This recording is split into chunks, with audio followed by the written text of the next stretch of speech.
alimentar de manera gregaria. ¿Ya? Hola, adelante.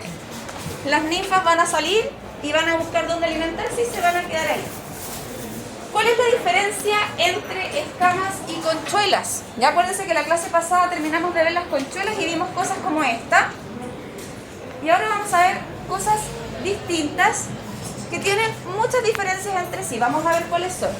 Primero, esta especie tiene un escudo protector que es su exoesqueleto y que no está pegado al cuerpo, lo cual quiere decir que yo podría tomar esa costrita que se ve ahí, no sé si puedo bajarla para que se vea mejor la imagen,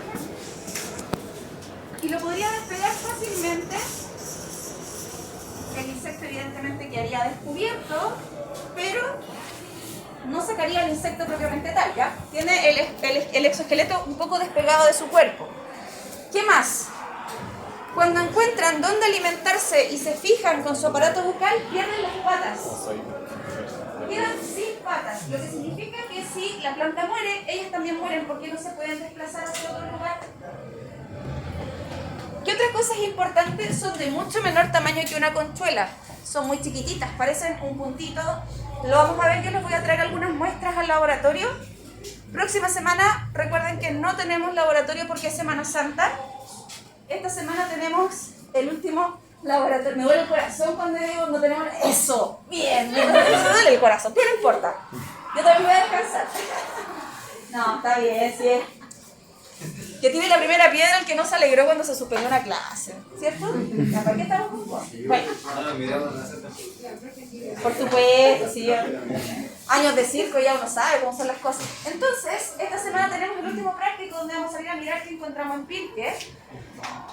Probablemente encontremos poquitas cosas porque ya han sido arrancados muchos cultivos que estaban infestados. Hay muchos cultivos que ya fueron arrancados. Por ejemplo, los pimentones ya no están más.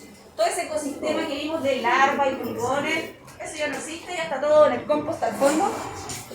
Así que guarden bien las fotos porque no se pueden recuperar. Ya no podemos salir a mirar lo que ya vimos porque muchas ya se han sacado. Esta especie no secreta mielcilla y eso es súper importante porque cuando uno toca un tejido vegetal y ese tejido vegetal no está pegajoso, evidentemente es porque el insecto que se está alimentando ahí no está generando mielcilla. Acuérdense que... Hola. Pase nomás. No sé si hay... Ahí hay una silla. ¿Dónde está la... Melissa? Entonces sucede que yo puedo diferenciar entre conchuela y escama simplemente tocando el brote. ¿Ya? Porque esta no va a producir mielcilla. Si no produce mielcilla, no llegan los hongos, no llegan las hormigas y todo lo que hemos visto asociado a chanchito blanco, conchuelas, etc. Las hembras van a poner de 100 a 150 huevos debajo de este escudo, de los cuales van a salir las ninfas migratorias, que son esas cositas pequeñitas que ustedes ven ahí. Probablemente esta fue la madre y de ahí fueron saliendo las hijas y se fueron alimentando muy cerquita de la madre. Es una plaga gregaria también. Profe, ahí las bebés, las hijas también quedan sin patas por estar en el lugar. Y se fijan y pierden patas. Y es porque se quedan fijas y al no utilizar las patas después tratan de moverse y se les rompen, algo así, como por falta de uso. Yo creo que tiene que ver con un tema evolutivo de esta especie en particular, porque las conchuelas no las pierden. Ellas sí, las pierden, no se ha estudiado por qué, pero ocurre y después no se pueden desplazar. Okay. ¿Qué más? Se alojan principalmente en hojas, ramillas, frutos, o sea, lo que pillen se van a alimentar de eso. Vamos a ir viendo algunas especies, las más importantes. La primera es la escama morada del manzano, Lepidosaphes ulmi. Todas estas hemípteras, todas con metamorfosis incompleta, todas con huevos, ninfas y adultos. Hola, Kevin. Pasa, ¿cómo está la pupa? Y la traigo. ¿En serio? ¿Por qué? ¿Salió? No. Pero sí, pues sí está viva. Ya yo me la quedo, no importa. Yo me la llevo. Le saco foto. Sí, de ahí nadie me la pasa foto. ¿Por qué tú te miras? ¿Perdón? ¿Por qué tú te miras? Porque en la mañana los chicos de la otra sección no pudieron llegar a la clase porque había un taco y están recuperando algunos ahora en esta sección. Un taco horrible. ¿Alguien estaba en el taco? ¿Fue por el choque de los camiones? Sí. Así que es algo eventual, a pesar que siempre esta sección tiene más quórum, pero Hoy día hay más de lo habitual por el accidente. Sí, Ya. Entonces, acá tenemos esta especie Chorritos. que tiene la forma del chorito. Cuando uno compra en la feria de almejas, chorito, macha, la típica forma como pelita, ¿ya? Y esta es una imagen de una hoja. Por lo tanto, comparativamente es una especie chiquitita, pero de forma alargada y color morado. Por eso le pusieron escama morada del manzano. Y ataca principalmente a estas especies. La escama morada del cítrico es igualita y la vamos a diferenciar por el hospedero. Si la vemos en cítricos, será escama morada de los cítricos, Lepidosaphes becky, y si la vemos en manzanos, será Lepidosaphes fulmi. ¿Ya? En manzanos, en damascos, en cerezos, en nectarinos, etc. Incluso en ornamental. Si la vemos en cítricos, será la de los cítricos. Si la vemos en las otras especies, será la del manzano. Pero es lo mismo, o sea, se alimentan igual. Se alimentan igual, provocan el mismo daño, pero son especies distintas, pertenecientes al mismo género Lepidosaphes, pero distintas especies. Todas pierden las patitas. Todas las escamas pierden las patitas. Todas. Sí, Pobrecita. así es. Todavía no hablamos de daños porque todas las escamas producen el mismo daño, así que vamos a ir viendo especie por especie y al final hablaremos del daño en general. Otra especie importante y que es súper diferente a la escama morada de los cítricos es la escama roja. ¿Qué nombre más complicado? Gracias. Pero no lo digas así de repente que... la escama... ya, bueno, sí también. Entonces, acá tenemos la escama roja. Y no nos vamos a confundir, porque fíjense que tiene una forma alargada la morada y la roja es redondita y roja. Entonces, la podemos encontrar ambas en los cítricos, pero vamos a saber perfectamente que una es escama morada de los cítricos, porque va a ser alargadita y morada, y la otra es la roja, porque es redonda y roja. ¿Pueden coexistir las plagas? Por supuesto que sí, lo vimos en Pirque cuando vimos brotes con pulgones, con chanchitos. Por lo tanto, pueden coexistir. Además que ni se mueven, así que ¿qué se van a hacer? Exactamente. A lo más se va a poner una aquí al ladito y se va a empezar a alimentar. ¿Qué más? Otra escama, la escama de San José. Y la diferencia de la escama de San José es que aquí ocurre un hecho súper particular, que es el hecho de la reproducción sexual. ¿Ya? Acá tenemos a las hembras. Acuérdense que esto está en el lado, así que no se lo voy a leer todo. Después ustedes le echan una revisada. En general, yo prefiero hablar de las cosas más importantes, no decirle cuántas antenas tienen o no de esas cosas, estilete y todas estas cosas, sino que nos vayamos a las imágenes. ¿Cómo reconocer una escama de San José?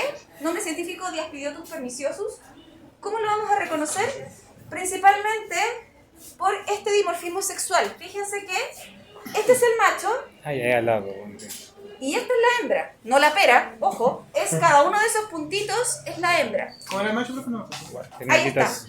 ¿Y es la única especie de escama que genera el dimorfismo sexual? Esta escama tiene esta particularidad. Hay otras escamas que también la tienen, pero de las que hemos visto solo esta hasta ahora. Ahí está el macho, ahí con la mano ahí en la cabecita, ahí, Posando. acostadito desposando. De pana, ¿sí? de pana. Un galán, un galán. Él nace solamente para encontrar el amor. Recuerden que no tiene aparato bucal, al igual que los machos de tercito blanco.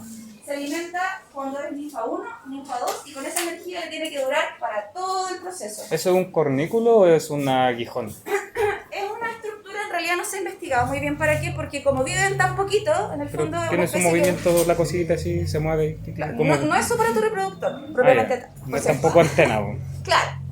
Pupa, pseudopupa. Acuérdense que cuando nosotros hablamos de hemípteros vamos a tener una... Exactamente, vamos a tener una metamorfosis incompleta. Holometábola.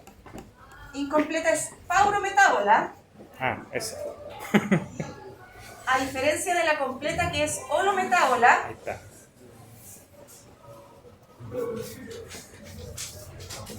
Y aquí vamos a tener huevo, larva, pupa y adulto. Y acá vamos a tener huevo, ninfa y Ninfa 2. adulto. Y en algunos casos, para poder dar origen a los machos, la ninfa en general, la ninfa 2, va a generar una estructura que se llama la pseudopupa. En algunas publicaciones científicas se les llama pupoide. Son sinónimos pseudopupa y pupoide, por si los ven, es lo mismo, pero no es una pupa real. ¿Por qué ninfagos, profe? En ese momento ocurre la diferenciación. Sale el huevito, ninfa 1, ninfa 2, y cuando va a mudar a 3, se hace la diferenciación de los que se van a convertir en machos y los que van a seguir, o sea, los que van a ser machos y los que van a ser hembras. ¿Y ahí pierde la aparato bucal? Desde esa pseudopupa sale sin aparato bucal. Emerge adulto con alitas, antenas, pero sin boca, sin aparato bucal. O el reproductor solamente. Solamente el adulto macho No. vive algunas horas.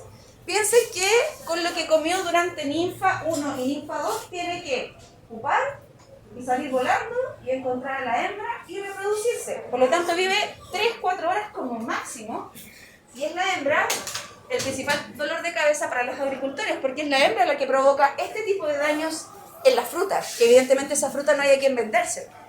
A lo más se irá a agroindustria, porque nadie les va a comprar una fruta que está manchada. ¿Es cuarentenario igual eso? Va a depender del país. Acuérdate que el tema cuarentenario depende de dónde tú quieres llegar. Entonces, vamos a tener este daño estético, porque si yo me como esa fruta, aunque me coma las escamas, no me va a pasar nada, ¿ya?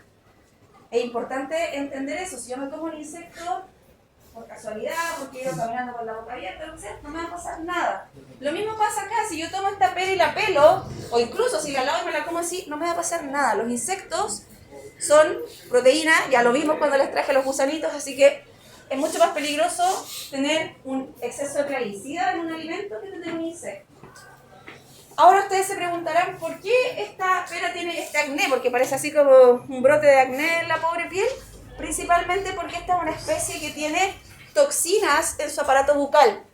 Entonces, cuando inyecta el estilete en el tejido vegetal, inyecta estas toxinas y la planta reacciona generando esta coloración rojiza. Es como que se está defendiendo. Claro, es una reacción, es como cuando pica un zancudo y uno sale una roncha, es lo mismo. Por lo tanto, el insecto en sí no es toda la mancha roja, sino que es lo que está al centro, esto que se ve amarillito, y lo rojo es la respuesta, ¿ya? Por lo tanto, en este caso estaríamos viendo un síntoma y un signo en el mismo lugar. Signo porque estamos viendo la escama y el síntoma porque vemos la reacción del tejido a esta sustancia que es tóxica, ¿ya? Entonces... Las manchitas en la hoja son también de la misma escama, ¿cierto? Sí. Y en la hoja son más oscuras las manchas y en el fruto son más rojizas. Claro, porque va a depender del contraste del tejido. Ah, ya, sí. Y en las ramas tú también vas a tener... Sí, pues también tiene manchitas ahí en esas ramas. Claro, Pues. si quieres te puedes sentar en mi silla. También va a tener la reacción, pero en la rama el color café de fondo va a hacer que el rojo no se vea tan brillante como si se va a ver en una piel amarilla o en una piel blanca, etc. Ok. ¿Vale? Pero la reacción ocurre igual, porque la toxina de la saliva de esta escama es tan fuerte que provoca esta reacción, a diferencia de las otras escamas que vimos que no provocaban esta reacción. Y este tipo de señal me permite saber inmediatamente qué escama de San José. Esa coloración, yo digo al tiro escama San José porque no hay otra escama que provoque esto. Dato importante, por si sale alguna imagen, reconozco la especie, traen alguna prueba malévola de alguna profesora, puede ser así. ¿Ya? Entonces, en plantas jóvenes pueden llegar a causar la muerte. ¿Por qué? Porque imagínense que están todas las escamas en el mismo lugar succionando savia constantemente, más la reacción frente a la toxina, evidentemente la planta puede morir. Ah, y les traje un video sobre las escamas blancas, así que antes de hablarles de ellas, vamos a ver este video. ¿Profe puede volver un poquito al... Pero claro que sí. daños? Ahí está. Incluye toxinas que dañan el tejido y si el tejido joven produce una Los billetes aureola perniciosos rojiza. estaban en la primera... Acá. ¿Me va a devolver? Acá está. Especie polífaga, carosos y pomáceas. Y puede atacar incluso 700 especies. O sea, la va a encontrar en muchos lados. ¿Cuáles son las pomáceas? ¿Cuáles son las pomáceas? Las manzanas, membrillos, peras. Ah, Pomo. pomo. Todos van a ser la reacción Y carozo es de duro, Huescos, damasco. así como nueces, almendras. No, son bayas. ¿Son bayas? ¿Te acuerdas de bayas? Ya, chiquillos. Avanzamos entonces. La nuez viene Hola. dentro, viene dentro. No sé. Tipo semilla, pues, ¿no? Gracias. Permiso. Igual que la acuérdate que veía todo. Eh, ¿Por qué se meten en el puerco grande? No sé si está funcionando el audio, pero recuerden que siempre los enlaces quedan en el Sí, PPT, pues, ¿verdad? así que Tiene si el puro, la ustedes pura necesitan volver a ver el protección y video, adentro sigue siendo solo.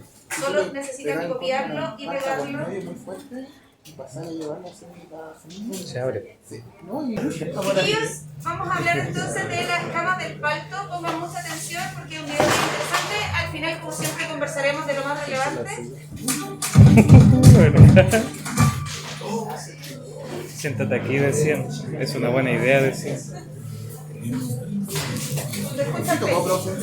Ah, que en YouTube lo uso. Distribuyéndose desde Arica y Parinacota, región, hasta la región del Maule, séptima región, e Isla de Pónete en el Pascua. principio. El traslado del estado migratorio mediante el viento favorece mucho su dispersión, alcanzando niveles poblacionales críticos en la zona central. Cambia la hoja.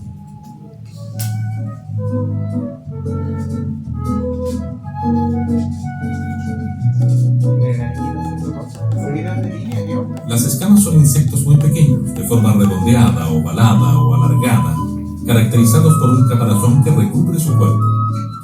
Cuando existen machos participando en la reproducción, la forma de la escama que lo origina es más alargada y pequeña, de la cual emerge un individuo alado.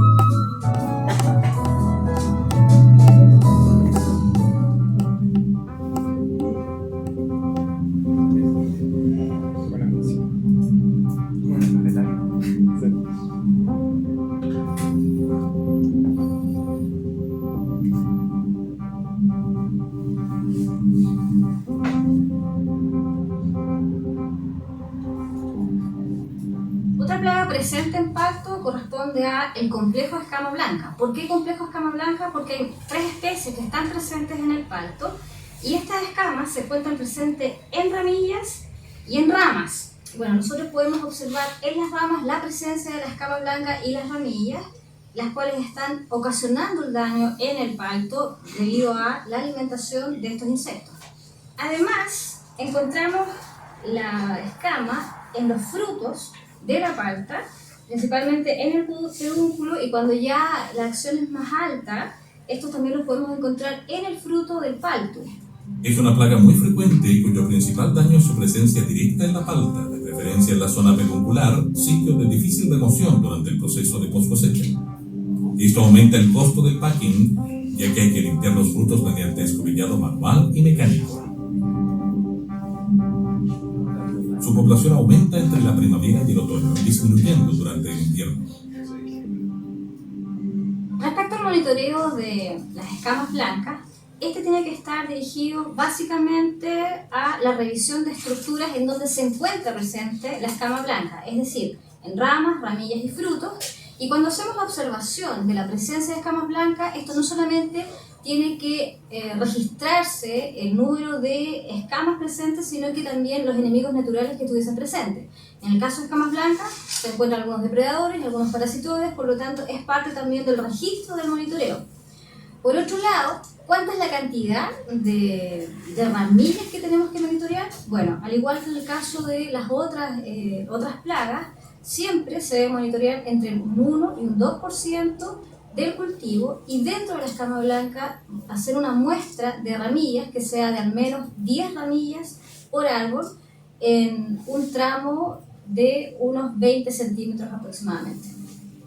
El complejo de escamas blancas produce daño directamente sobre los árboles del palto, pudiendo ocasionar muerte de las ramillas en situaciones de alta densidad. Asociados a este complejo de escamas blancas destacan los coleópteros depredadores de la familia Coccinellidae, Coccydopilus citricola y Rhizobius lofante, como también los parasitoides del género Aphytis. Los depredadores Coccydopilus citricola y Rhizobius lofantae se reconocen como los enemigos naturales de mayor frecuencia asociados al complejo de escamas blancas del palto. Tanto tanto adultos como larvas de los depredadores pueden alimentarse de las escamas, contribuyendo en la reducción de la población placa.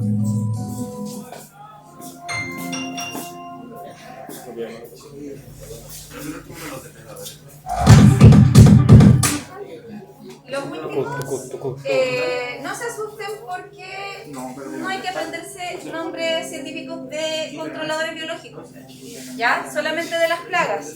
Así que lo que salía en el video lo vamos a ver en la unidad número 2 cuando hablemos de control biológico, pero yo les voy a mostrar las especies y esas no hay que aprendérselas con nombres científicos, solo las plagas. Ahora, si ustedes quieren aprendérselas es otra cosa, pero en general lo que se exige es el reconocimiento de plagas con nombres científicos y ahí encontrar información que les va a derivar igual a los papers donde habla de los controladores biológicos. En la imagen se veían parasitoides y se veían depredadores.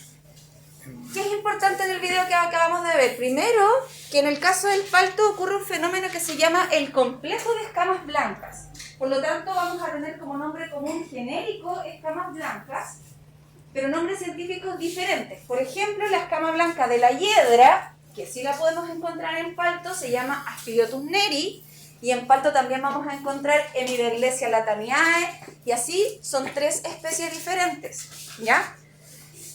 Para esta asignatura vamos a ver solamente 2, que es Aspidiotus neri. Es una escama blanca, redonda, por eso les digo que es difícil diferenciar entre las 3 especies y por eso se habla del complejo de escamas blancas. Son súper parecidas y todas generan el mismo daño, que era lo que se veía en la imagen, una succión de savia, una depreciación también del valor comercial, porque esa palta llena de escamas no las va a comprar nadie. También vamos a tener el tema del costo en packing, que va a ser lavar la piel de esas paltas para poder venderlas. Evidentemente, en refregar la piel puede generar una microherida, puede entrar un hongo y, por supuesto, es mucho peor la solución que el problema. Acá atacando limones, y por eso yo les decía que esta es una especie que si yo me descuido, claro, puedo verlo como un hongo y es por eso importante la unidad 1, chiquillos, porque ustedes están haciendo fitopato en conjunto con plagas, principalmente para que no cometan el error de confundir enfermedades con insectos, que es súper común que ocurra. Y de hecho vamos a hacer una salida todos juntos con la profe Javi a ver cómo se entrelazan las plagas con las enfermedades y que ustedes aprendan a reconocerlas de manera separada, pero a la vez de manera integrada, porque muchas enfermedades son transmitidas por plagas. Entonces las asignaturas se cruzan entre sí. Acá tenemos el tremendo daño que puede causar una infestación de escama blanca en la hiedra, porque aunque sean muy chiquititas, son plagas gregarias, lo que significa que van a atacar todas juntas y pueden terminar desecando una ramilla o matando las plantas jóvenes.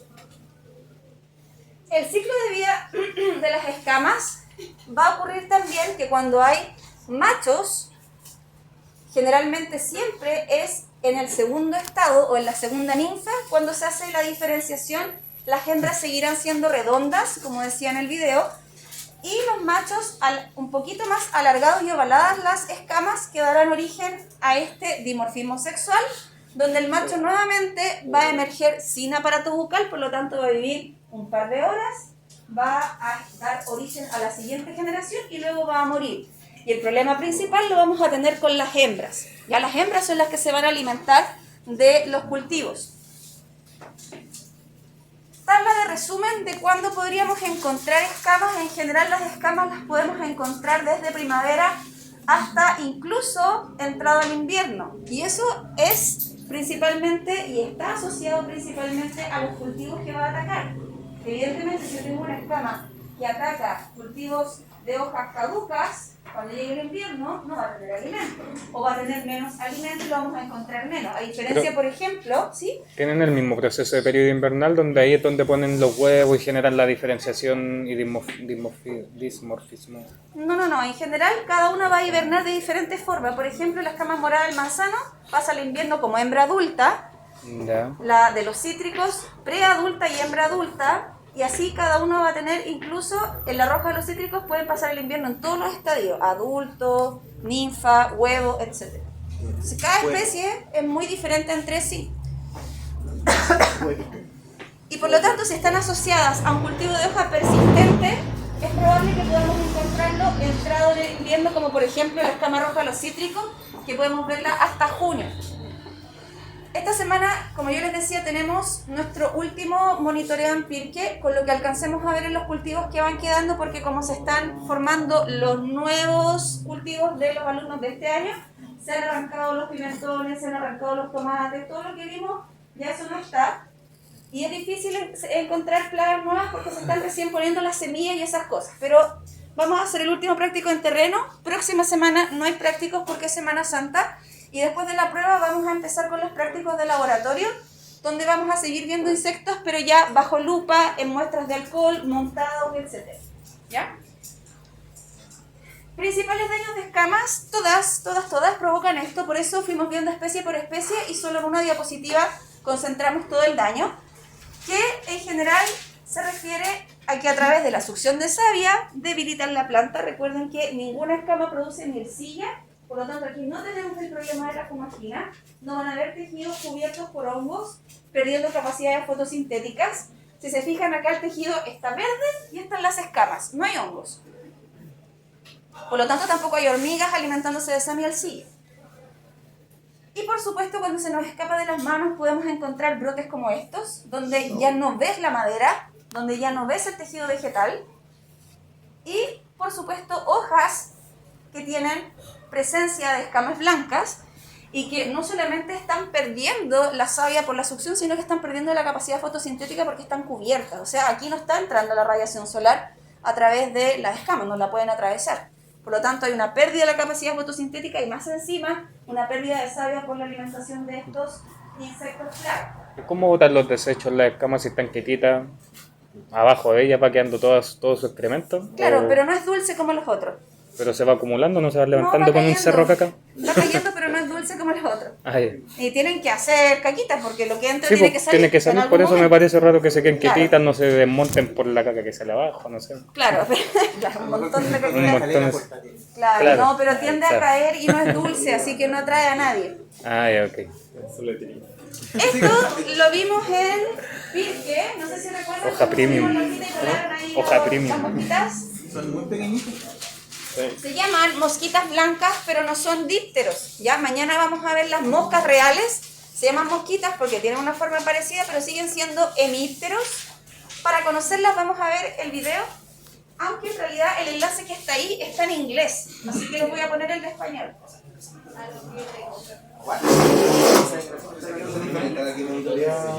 ¿O lo pongo en inglés?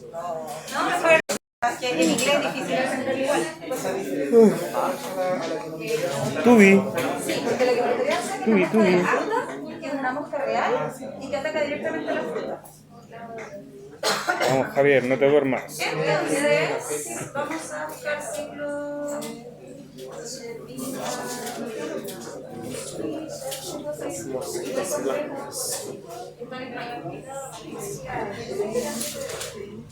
Ya, chiquillos, pongan atención, porfa.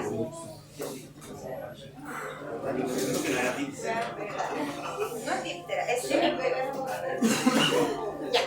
Ciclo de vida de la mosca blanca. Ahí está. La mosca blanca es una gran amenaza para diversos cultivos vegetales y ornamentales. Los adultos se pueden reconocer por sus alas cerosas. Ojo, un pedo. La mosca blanca ha desarrollado un pico similar a una aguja. Extrae savia que se encuentra en la parte inferior de las hojas y secreta melaza.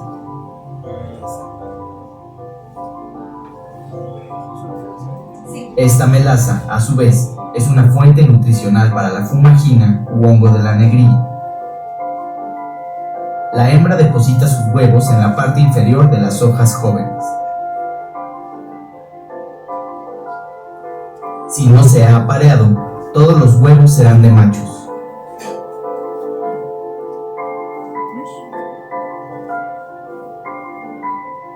Los huevos tienen un color amarillento, son de forma ovalada y frecuentemente se depositan en círculos. Después de 1 o 2 días, se oscurecen.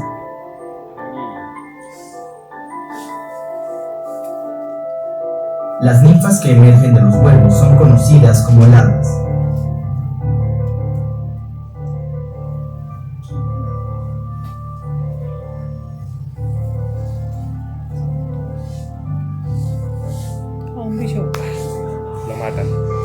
Las larvas merodean durante unas cuantas horas antes de establecerse en la hoja. Mudan a su segundo estadio y se quedan inmóviles. La ninfa comienza a alimentarse y a producir melaza. Seguirán 2 estadios más. Sacándose la ropita. La ninfa ahora muda a su cuarto estadio, el último antes de convertirse en adulto.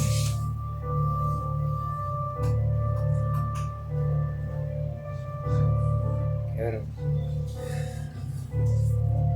La ninfa es plana en un principio, después se convierte en una pupa ovalada con pelo.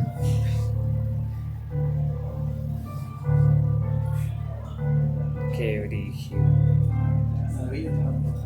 Emerge el adulto. Como alien. Es él.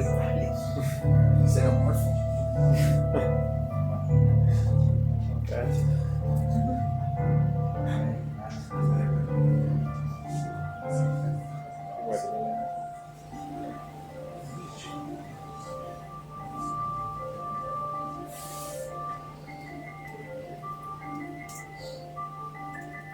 Poco después de emerger, secreta cera sobre todo su cuerpo.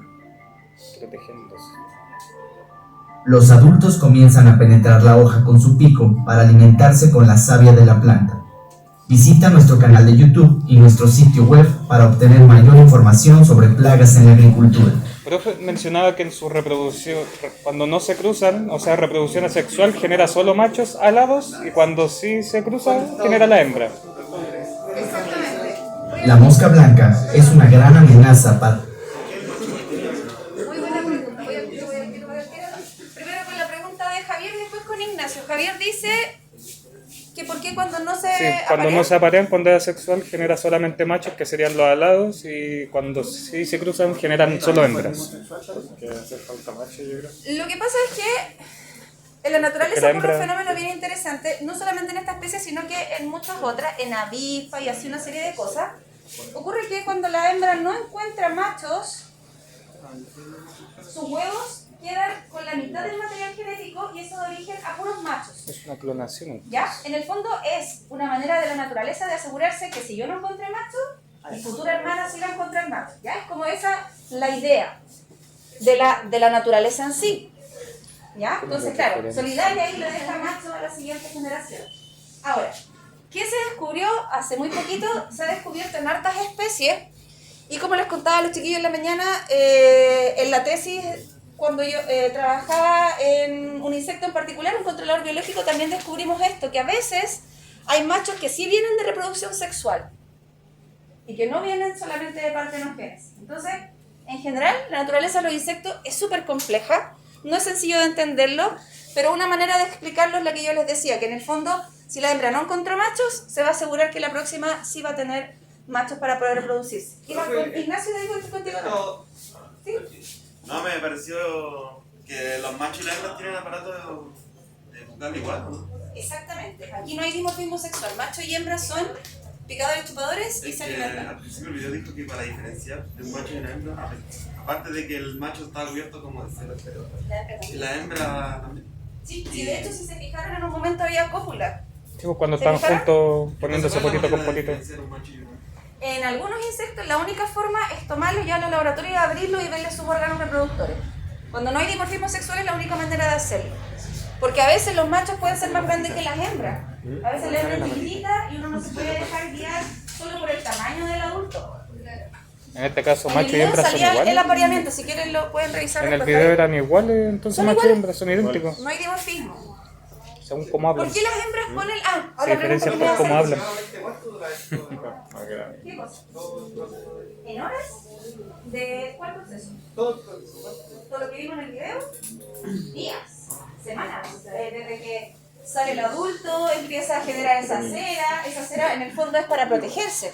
Porque ¿qué pasa? Cuando yo aplico, no sé si alguna vez le han aplicado un naranjo líquido, el líquido escurre. Porque esta cera es repelente.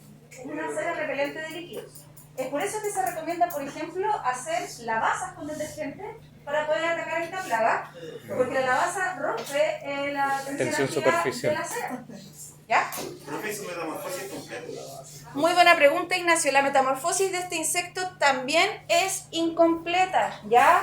A pesar que en el video pasa por decía pupa. pupa y todas esas cosas, y decía larva, yo sé que eso larva, sí, se confunde el concepto de larva porque en algunos lugares van a recibir otros nombres, algunos estados, pero de hecho si se fijan después volví a hablar de ninfa y después hablaba de pupa.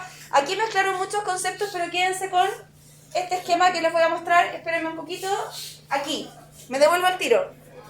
Este es el esquema de las mosquitas blancas, huevos, la ninfa migratoria, pupoide y el adulto, ¿ya? Quédense con esta imagen, no se confundan con larvas y pupas, eso es para los de metamorfosis completa como coleópteros, lepidópteros, himenópteros, etc. En hemípteros hay metamorfosis incompleta y tenemos huevos, ninfas, y en algunos casos vamos a tener los pupoides o las pseudopupas, ¿ya? Que no es lo mismo que una pupa.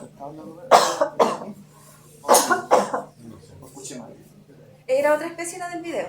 Esta es otra. Esta tiene 3. Ah, Solo la primera ninfa es móvil, ¿verdad? Exactamente. A las primeras ninfas se les llama también crawlers. Yo les he hecho harto hincapié en esto porque si encuentran esta palabra, significa ninfa móvil. ¿Ya? Y a veces se dice las crawlers en los textos científicos, se refiere a la primera ninfa que es la que camina, llega a un lugar seguro y se queda ahí.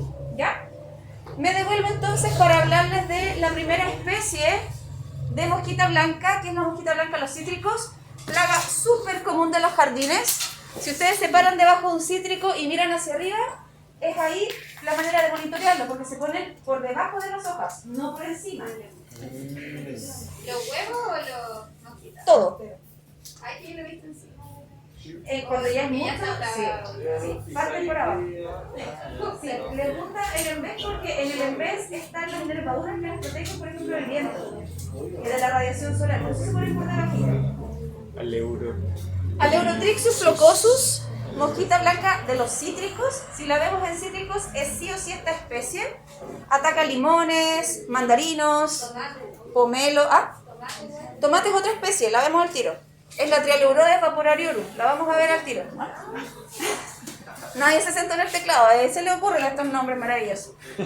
Cítricos entonces, fíjense que el daño, principalmente, más allá que leerle todo esto, hablo de las cosas más importantes porque lo que sale ahí, ya lo vimos en el video.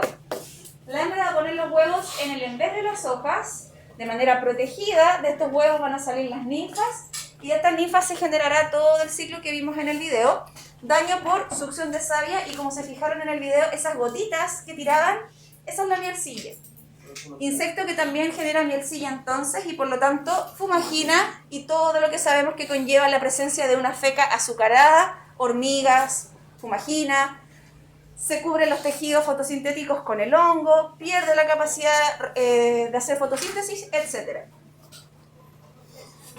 Esto, cuando ya tenemos pero full la presencia, se ven las hojas blancas completo. Yo les voy a traer muestras de esta plaga para los laboratorios que vamos a tener después de Semana Santa. Y fíjense que los huevos la hembra los pone en una especie de círculos.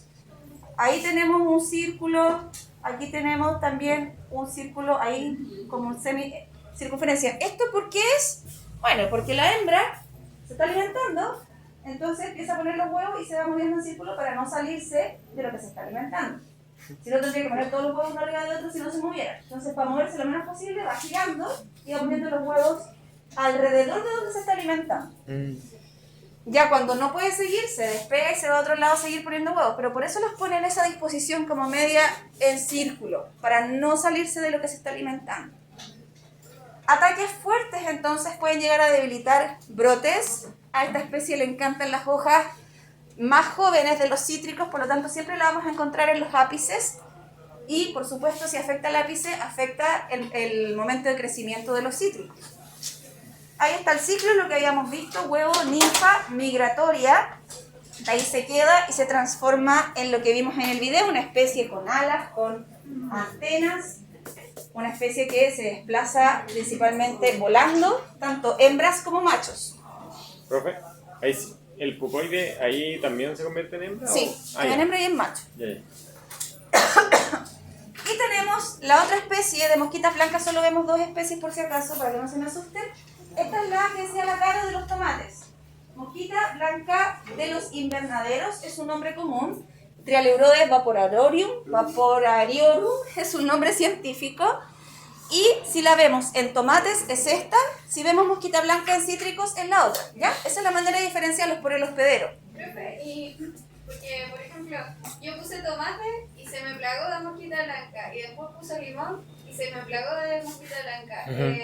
¿La mosquita puede como mutar o evolucionar de especie de cítrico a tomate? Podría ser que ocurra. Ahora, ojo, tienes que tener cuidado con eso porque esta especie en particular transmite virus. Entonces, si se te va a ir a otras partes, vas a tener problemas con traspaso de virus. Pero en general, esta especie no le gustan los cítricos. Así que si llegó también al cítrico, era la otra especie, la Leurotrixus flocosus. El problema de esta especie también es la succión de savia, el debilitamiento y todo lo que sabemos que conlleva que le estén sacando constantemente. Es como un vampiro ahí pegado al cuello de uno, obviamente nos vamos a debilitar. Pero tiene un plus esta Trialeurodes vaporariorum. ¿Cuál es el plus? Que tira virus, como los que ustedes ven acá, que lo van a ver con su profe Javi.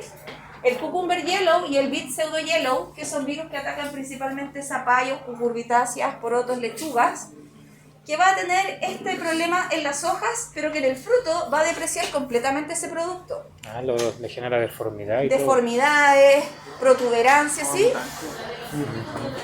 No. Esta sí. Y clorosis es peligrosa porque si se mete en un invernadero dispersada en con las una hojas. planta contaminada es capaz de transmitirla a todas las plantas dentro del invernadero porque como vuela y va dejando las cosas ahí en las plantas. Sí, por supuesto, ahí está. Trialeurodes vaporariorum, siempre me ha costado, llevo 25 años hablando esto y se me cuesta. Muy parecida entonces a la de los cítricos, la diferencia es que esta transmite virus y que ataca a otros hospederos. ¿Transmite 2 virus? El cucumber yellow y el beet pseudo. Dos virus. Acuérdense que el pulgón transmitía 120, el Mysus persica. Bueno, que lo hablamos en los números. Estos son 2, pero con 2 virus ya hace bastante daño porque deja así los cultivos. Por supuesto, el valor comercial de ese zapallo italiano es 0.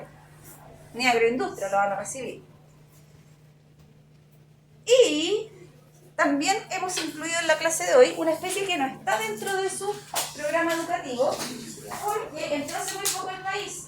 ¿Por qué la incluí en las clases? Porque es una plaga súper importante y de hecho la vimos en Pirque, no fue difícil de encontrarla. O sea, entramos, estaban así las brásicas y ya andaban los chinches alimentándose. Entonces es una plaga súper voraz y a pesar que no esté en su plan de estudio, se las voy a pasar igual porque les va a tocar verla sí o sí si es que trabajan en horticultura. ¿Vale? Así que tienen que aprenderla porque entró el 2016. ¿Sí? ¿Ahí? Vale. Están todas las clases de arriba, mañana vamos a ver las 6 y las 7, si alcanzamos y si no, tenemos la prueba, no hay problema con eso. No me preocupa cambiar la fecha de la prueba, sí me preocupa que aprendan bien la especie. Esa es la parte difícil. ¿Cómo? Esa es la parte difícil, aprenderse la especie. Claro que sí, por supuesto. Tan horribles los nombres, me acuerdo de uno. ¿De cuál? No, de varios, Sidia pomonella, Sidia molesta. No, Cactus santographus, Pseudococcus longipinus. ¿En español ahora? En cristiano. No diga garabato, profesora. Ya. Chinche pintada, mal llamada chincha africana, así que usted no lo diga. Nombre común más correcto, según todos los taxónomos que le he preguntado hasta el momento, chinche pintada, porque le habían puesto chincha africana en algún momento, pero en realidad no proviene propiamente de solo África, sino que también de Asia.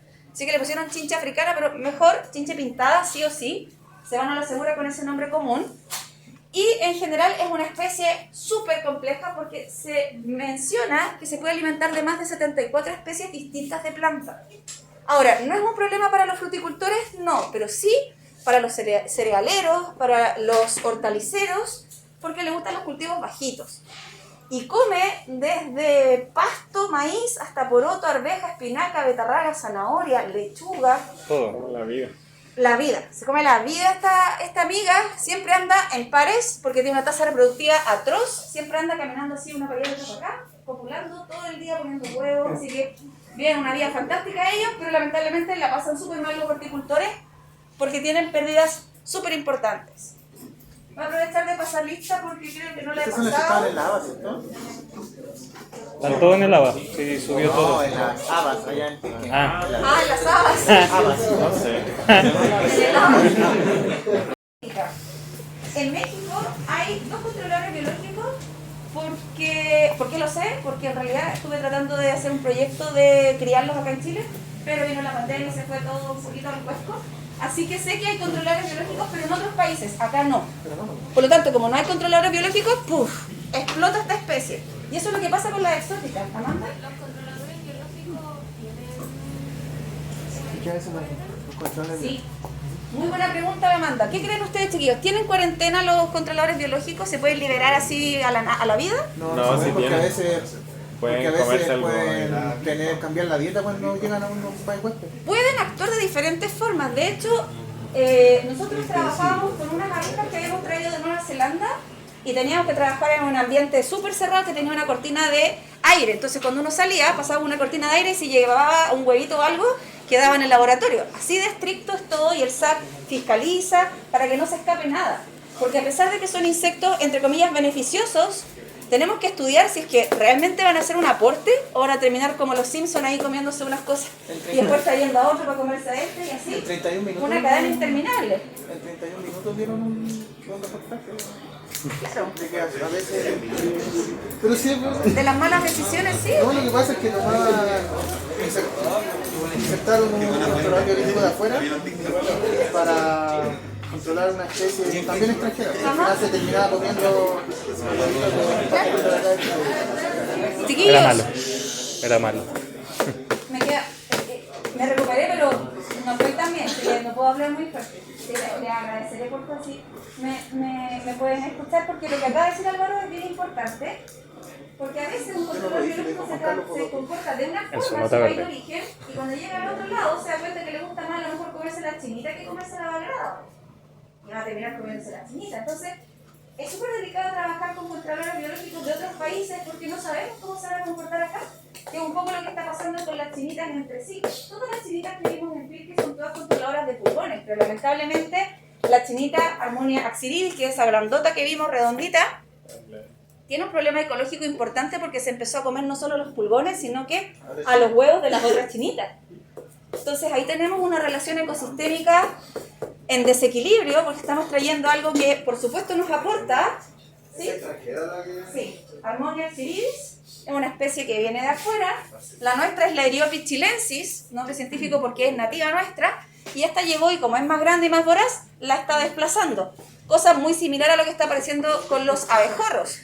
Trajimos abejorros europeos, los que tienen el potito blanco, y ya el abejorro naranja casi ni se ve. Hay un desplazamiento, hay una competencia, se alimentan de lo mismo, y así una serie de factores, por lo tanto no es llegar y traer cualquier cosa para combatir un problema que se puede transformar en un problema más grande todavía. Tenemos entonces el chiche pintado que fue detectado por primera vez cerca del aeropuerto, por lo cual se cree que entró, aguante Quilicura, se cree que entró por ahí, lo detectó el doctor Eduardo Faúndez. Él es un reconocido taxónomo y está especializado en chinches, así que cuando vieron este chinche lo llamaron inmediatamente y él reconoció que estaba recién entrando la plaga. Lamentablemente las acciones del sol no fueron tan eficientes y la plaga se propagó. Y actualmente no lo vemos solo en Quilicura, sino que lo vemos en Pirque, lo vemos en Lampa y una serie de zonas en la región centro-sur. Desde noviembre del 2016 se ha registrado su presencia en las regiones de Metropolitana y Valparaíso. Todavía está restringida Metropolitana y Valparaíso, pero lamentablemente si las cosas no se hacen bien se puede dispersar, por supuesto que sí. ¿Ya? Y fíjense que se ha detectado casos incluso de ataque en albahacas, en cebollas, en tomate. O sea, en verdad es una especie que cuando está con altas poblaciones termina comiéndoselo todo. Lo que pille por delante, excepto frutales grandes. No va a atacar un palto, no va a atacar un nogal, pero sí a los hortaliceros. Hay que diferenciar, esto es parte de la investigación, porque no da lo mismo encontrar una bagrada en un palto y decir se está alimentando de palto, porque puede que solamente se esté refugiando ahí. ¿Ya? Así que si no encontramos el daño asociado a alimentación es porque solamente lo está usando de refugio. ¿Y cuáles son los daños? Principalmente, como es un insecto picador chupador, el estilete, que es el aparato bucal, lo va a insertar en el tejido vegetal y va a empezar a succionar savia. Cuando ataca, por ejemplo, brócoli y coliflor, incluso provoca deformidad y al final no tengo solamente una brócoli perfecta, sino que tengo 3 cabezas, 2 cabezas divididas por la mitad, una deformidad horrible que evidentemente pierde valor comercial. Y fíjense que el Lampa, el INEA, llegó a hacer un catastro que estableció pérdidas de hasta 35 hectáreas por la Bagradilaris. O sea, así de terrible puede ser el ataque de esta plaga, por eso que es importante que la aprendan, que la conozcan. 35 hectáreas es harto, si pensamos en horticultura, que tiene un marco de plantación de ¿cuánto? De 0,5 a 0,5, dependiendo de la especie, 0,3, o tenemos, no sé, mucho menos en algunas. Pensemos, por ejemplo, cebolla. ¿A cuánto se siembra la cebolla? Entonces, evidentemente, pensar que perdimos 35 hectáreas es brutal. Ahí tenemos los daños, principalmente el punteado clorótico. Inserta el estilete y comienza a alimentarse. Lo vimos en las hojas de brásicas en Pirque. Vimos cómo se deformaban las hojas, cómo se iban arrugando y cómo perdían el color. ¿Transmite virus? No, este no transmite virus. A diferencia del punteado clorótico, y aquí tenemos un tejido necrótico, una hoja que ya está marchita, seca, totalmente consumida, porque obviamente se tomó toda la savia de esa hoja y la hoja empezó lentamente a recogerse y a morir. Por eso las hojas se van recogiendo, es como cuando se desinfla un globo. Lentamente se empieza a arrugar, lo mismo le pasa a las hojas cuando pierden su savia. Ajá. Y las hembras van a poner los huevos en la tierra. Por eso yo les digo que no es una especie que ataque nogales, que viven 4 o 5 metros. No, van a atacar principalmente cultivos rastreros, hortalizas, cereales cuando están recién germinando, etc.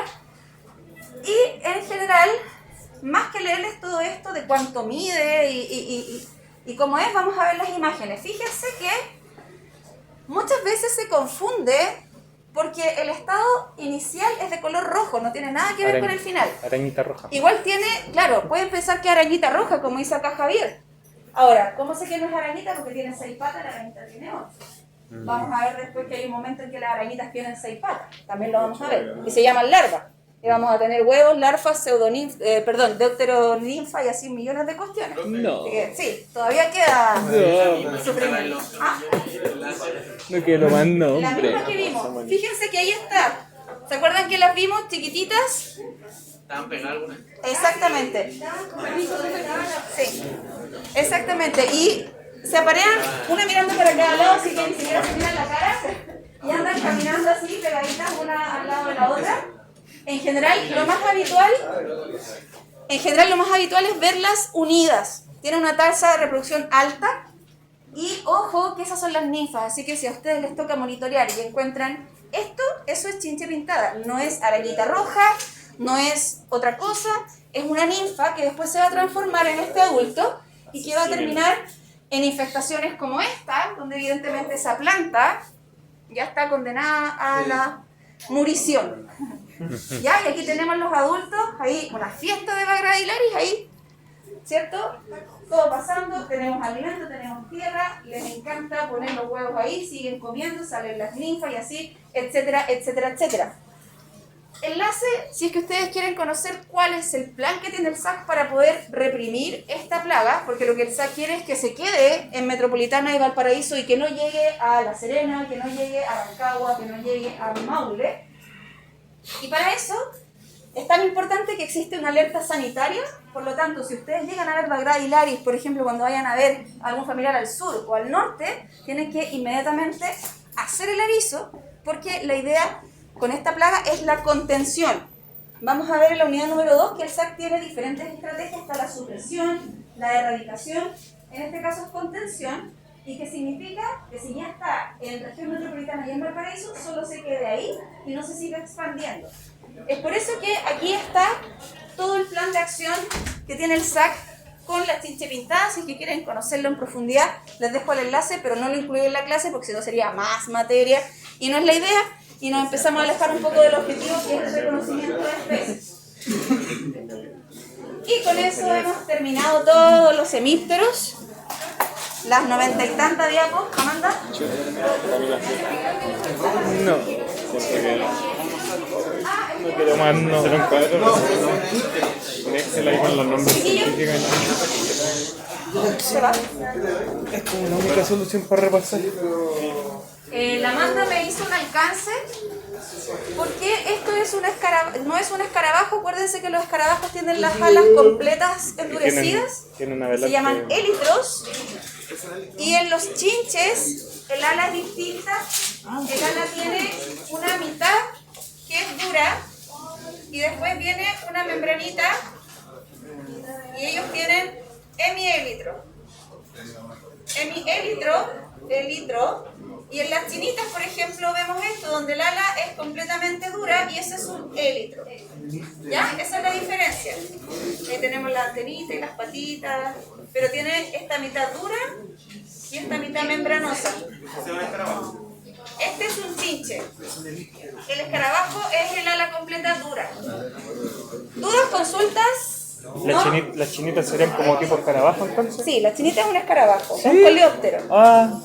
No sabía. O sea, más que los escarabajos son como que en el fondo están relacionados como a una familia que es la escarabeidae y las chinitas son coccinélidos. Entonces, más que decirle escarabajo a la chinita, mejor decirle coleóptero. Claro, coccinelidad es la familia, algo así había visto, pero ¿por qué se genera como una mutación en algunos escarabajos en la parte frontal de ellos, que tienen como por ejemplo el Hércules para poder desplazar cosas? Claro, porque evolutivamente desarrollaron esas, por ejemplo, las tenazas para pelear, o la probóscide para alimentarse de los granos cuando veíamos los citófilos.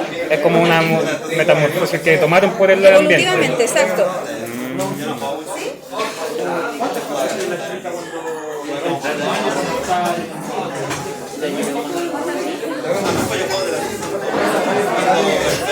Se nos va a escuchar.